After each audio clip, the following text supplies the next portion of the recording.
Morning everyone. आज हम पढ़ेंगे बहिर्दांत। हम भोज हम आहार नाल के मुख्य भागों के बारे में पढ़ रहे हैं, जिसका आज अंतिम चरण है बहिर्दांत। बहिर्दांत सूत्रांत की अपेक्षा चौड़ी होती है एवं छोटी होती है। इसकी लंबाई 1.5 मीटर होती है। इसका मुख्य कार्य जल एवं खनिज लवणों का अवशोषण करना होता है और बचा हुआ जो अपचित पदार्थ है जिसका पाचन नहीं होता वो मलाशय में चला जाता है तथा अर्धठोस मल के रूप में रहता है ये। और समय समय पर गुदा द्वारा ये मल बाहर निकाल दिया जाता है। इसे हम निष्कासन कहते हैं। तो इसे हम अंडरलाइन कर लेंगे कि बहिर्दांत जो है इसका मुख्य कार्य होता है लवणों का अवशोषण करना और अपचित पदार्थ जो होता है अर्धठोस के रूप में वो समय समय पर बाहर निकाल दिया जाता है, जिसे हम निष्कासन कहते हैं। तो यहाँ तक ये अंडरलाइन कर लोगे आप। फिर बेटा यहाँ पर एक और है कि दस्त। कभी कभी आपको जल रूपी मल पतले मल बार बार निष्कासित की आवश्यकता होती है, यानी अगर अपने शरीर में अगर भोजन का पाचन नहीं होता तो वो दस्त के रूप में वापस बाहर निकालने की आवश्यकता होती है। इस स्थिति को हम दस्त कहते हैं। ये संक्रमण के द्वारा हो सकती है या खाद्य विषाक्तता के कारण या अपच के कारण, यानी कि अगर भोजन का पाचन नहीं होता तब। तो भारत में ये विशेषकर बच्चों में सामान्य है। ये चर्म अवस्था में अगर ये लंबे समय तक अगर दस्त होती रही किसी भी व्यक्ति को या बच्चों को तो घातक भी हो सकता है, यानी कि व्यक्ति की मृत्यु भी हो सकती है। इसका मुख्य कारण है कि शरीर में जल एवं लवणों की अत्यधिक क्षति होना, यानी कि दस्त के दौरान बेटा हमारे शरीर में जो पानी की मात्रा जो चाहिए वो दस्त के रूप में ही वो बाहर निकल जाती है। तो हमारे शरीर को पानी की कमी हो जाती है और पानी की कमी से हमें बहुत ही अधिक भयंकर बीमारियां होती है, जिससे हम बच नहीं सकते। तो इसको सहजता से टालना नहीं चाहिए। चिकित्सक के पास जाने से पूर्व रोगी को उबाल कर ठंडा करके उसमें एक चुटकी नमक और चीनी घोलकर पिलाना चाहिए, जिसे हम जीवन रक्षक घोल ORS भी कहते हैं। तो हम ORS घर पे भी तैयार कर सकते हैं। एक चीनी चम्मच और चुटकी भर नमक डालकर हम पानी को पिएं तो दस्त से काफ़ी आराम मिलता है। नेक्स्ट है आपके 2.3 घास खाने वाले जंतुओं में पाचन। क्या आपने गाय भैंस तथा घास खाने वाले जंतुओं को देखा होगा? ये शाकाहारी जंतु जो होते हैं लगातार जुगाली करते रहते हैं, जब वे खा नहीं रहे होते हैं तब भी। वास्तव में पहले घास को जल्दी जल्दी खा लेते हैं, निगल लेते हैं और अपने आमाशय में भंडारित करते हैं। ये भाग रुमेन यानी कि प्रथम आमाशय कहलाता है। यानी कि कोई भी गाय होती है या भैंस होती है, ये जल्दी जल्दी खाना निगल लेते हैं और निगल कर अपने प्रथम आमाशय में इकट्ठा कर लेते हैं। रूमेनेट में आमाशय 4 भागों में बंटा होता है। रूमेन में भोजन का आंशिक पाचन जो होता है जिसे हम जुगाल कहते हैं, परंतु बाद में जंतु इसको छोटे छोटे पिंडकों में पुनः मुख में लाता है। यानी कि पहले तो भोजन का थोड़ा सा पाचन करके ये प्रथम आमाशय में ले लेते हैं, फिर उसको कड के रूप में वापस छोटे छोटे पिंडकों में मुख में लाते हैं और जिसे ये चबाते रहते हैं। इस प्रक्रम को रोमंथन जुगाली कहते हैं। ऐसे जंतु रोमिनेंट अथवा रोमंती कहलाते हैं। घास में सेलुलोज की प्रचुरता होती है, बहुत ही अधिक मात्रा में सेलुलोज होता है, जो एक प्रकार का कार्बोहाइड्रेट है। किसी रूमिनेट अथवा रोमंती पशु हिरण रूमेन में सेलुलोज का पाचन करने वाले जीवाणु पाए जाते हैं। यानी कि पशुओं में ऐसे जीवाणु पाए जाते हैं जो सेलुलोज का पाचन कर सकते हैं। बहुत से जंतु एवं मानव सेलुलोज का पाचन नहीं कर सकते। जानवरों जैसे घोड़ा, खरगोश, इनके शुद्रांत एवं बहिर्दांत के बीच में एक थैलीनुमा संरचना होती है। बहुत ही इंपॉर्टेंट है ये कि शुद्रांत और बहिर्दांत के बीच में एक थैलीनुमा संरचना होती है, जिसको हम अंधनाल कहते हैं। तो अंधनाल किसे कहते हैं? शुद्रांत और बहिर्दांत के बीच की थैलीनुमा संरचना। भोजन के सेलुलोज का पाचन यहाँ पर कुछ जीवाणु द्वारा किया जाता है, यानी अंतनाल में कुछ जीवाणु होते हैं विशेष जो सेल्यूलोज का पाचन करते हैं, या हम कह सकते हैं कि अंधनाल में ही सेल्यूलोज का पाचन होता है, और अंधनाल में सेल्यूलोज का पाचन कुछ विशेष जीवाणु द्वारा किया जाता है। मनुष्य के आहार नाल में ये अंधनाल नहीं पाई जाती। अब तक आपने उन जंतुओं के विषय में ही पढ़ा जिनमें पाचन तंत्र पाया जाता है, परंतु ऐसे बहुत से सूक्ष्म प्राणी भी हैं जिनमें न तो मुख हैं न ही पाचन तंत्र हैं, फिर भी वे किस प्रकार भोजन का अंतर्ग्रहण करते हैं और उनका पाचन करते हैं, इनको भी हम एक भोजन ग्रहण करने की एक रोचक विधि के बारे में अध्ययन करेंगे, अमीबा में संभरण एवं पाचन। इससे पहले हम एक बार गाय रोमन्थिन जंतु के बारे में देख लेते हैं। तो इनमें बेटा ये घास को सर्वप्रथम मुख से अंदर लेते हैं, और यहाँ पर जो ये अमाशय है इसका जो दो भागों में बटा है। एक प्रथम अमाशय जहाँ पर आपको ये ऊपर वाला जो ग्रीन ग्रीन दिख रहा है ये इसका प्रथम अमाशय होता है। यहाँ भोजन आता रहता है और इकट्ठा होता रहता है, फिर वापस जब ये भोजन नहीं खा रहे होते हैं तब यहाँ वापस कड के रूप में भोजन जो होता है पिंडकों के रूप में वापस मुंह में आता है, फिर चबाते हैं, फिर वापस भोजन इनके अमाशय में आते हैं और अंधनाल से होते हुए शुद्रांत में पहुंचते हैं। ये इनकी बहिर्दांत है, इसे आप एनिमेशन में देख सकते हैं। जैसा कि आपको ये दिख पा रहा है कि इसमें गाय अपने भोजन को ग्रहण कर रही है और ये रूमेन में यानी कि प्रथम अमाशय में आके या कड के रूप में रहता है, और फिर यहाँ इकट्ठा होने के बाद वापस ये भोजन जो है वापस इसके माउथ में जाएगा। अब ये देखो कैसे इसके माउथ में जा रहा है।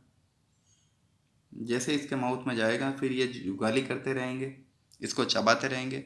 जब पूर्ण रूप से ये इसका पाचन हो जाएगा मुख में चबा लेंगे तो ये वापस आएगा, और ये वापस आने पर यहाँ अंधनाल में इकट्ठा होगा, और अंधनाल में इकट्ठा होने पर जीवाणु इसके ऊपर क्रिया करेंगे जिसको हम ओमोसम बोलते हैं। यहाँ पर कुछ जीवाणु इसके ऊपर क्रिया करते हैं जो आपको दिख रहे हैं।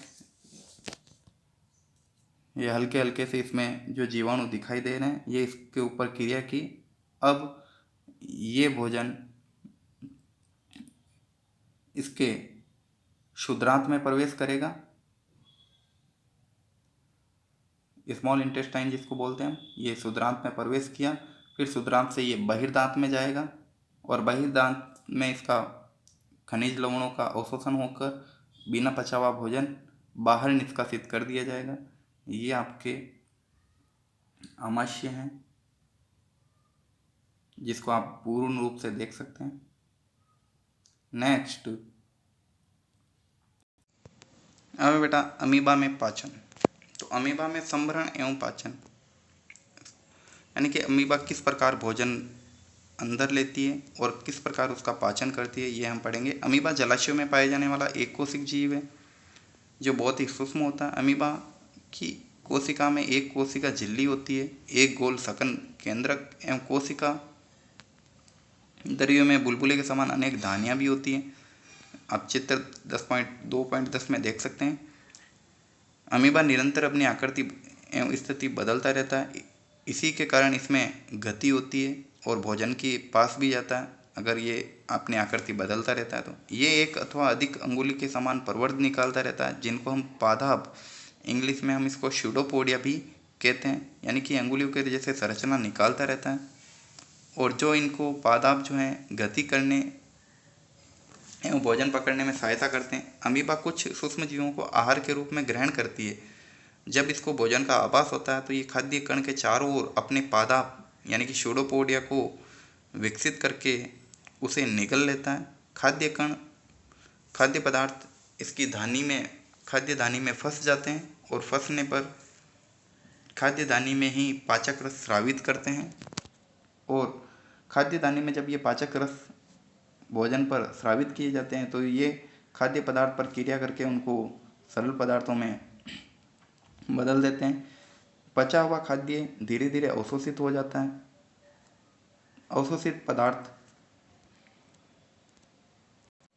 अवशोषित पदार्थ अमीबा की वृद्धि, रखरखाव, गुणन के लिए उपयोग में लिए जाते हैं। बिना पचा हुआ भोजन जो होगा खाद्य दानी के द्वारा बाहर निकाल दिया जाएगा।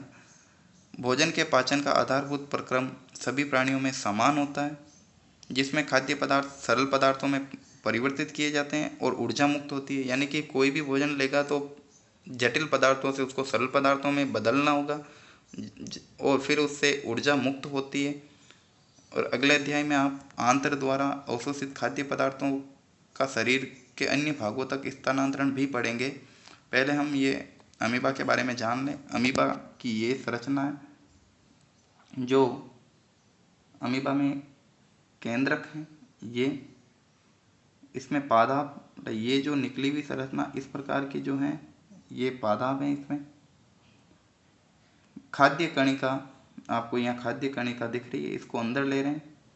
खाद्य धानियाँ ये रही, इसमें भोजन इकट्ठा है। फिर ये भोजन जो है पूर्ण पाचन होने के बाद इसको वापस बाहर निकाल दिया जाता है, जिसको हम बहिक्षेपित अपशिष्ट पदार्थ, यानी कि ये भोजन आया और ये पाचन होते हुए इसका जब पूर्ण रूप से अवशोषित हो गया पोषक तत्वों का, फिर बिना पचा हुआ भोजन बाहर निकाल दिया जाता है। इसको भी हम एनिमेशन में देखते हैं।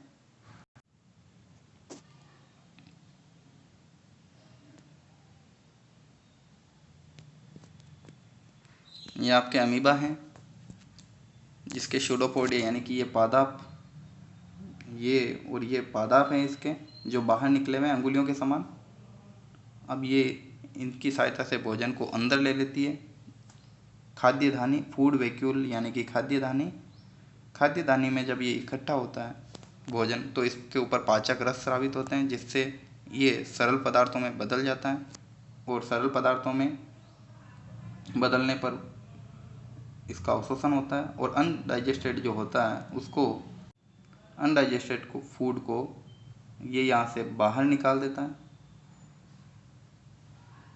तो आपने अभी देखा कि किस प्रकार अमीबा है जो फूड को अंदर लेता है सूडोपोडिया की सहायता से और उसका पाचन करके वापस अपचित भोजन को बाहर निकाल देता है।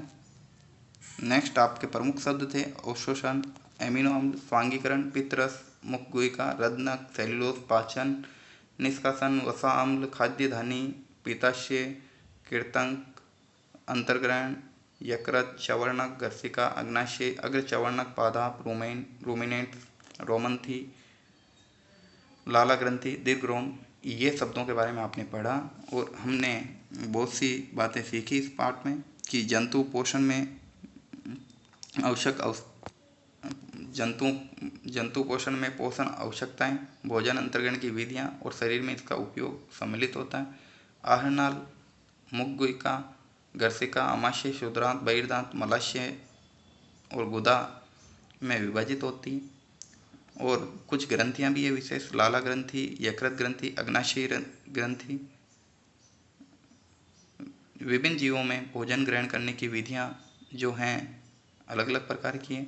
पोषण एक जटिल प्रक्रम है जिसमें अंतर्ग्रहण, पाचन, अवशोषण, स्वांगीकरण, निष्कासन शामिल होता है। मंड जैसे कार्बोहाइड्रेट का पाचन मुख में ही प्रारंभ हो जाता है।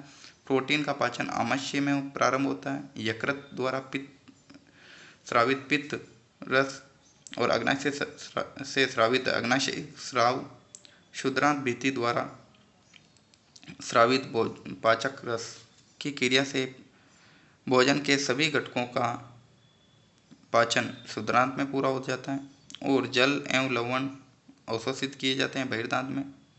अवशोषित पदार्थ शरीर के विभिन्न भागों में स्थानांतरित कर दिए जाते हैं। बिना पचा हुआ भोजन जो होता है उसको गुदा द्वारा बाहर निष्कासित कर दिया जाता है। ये आपके चैप्टर्स कंप्लीट हैं।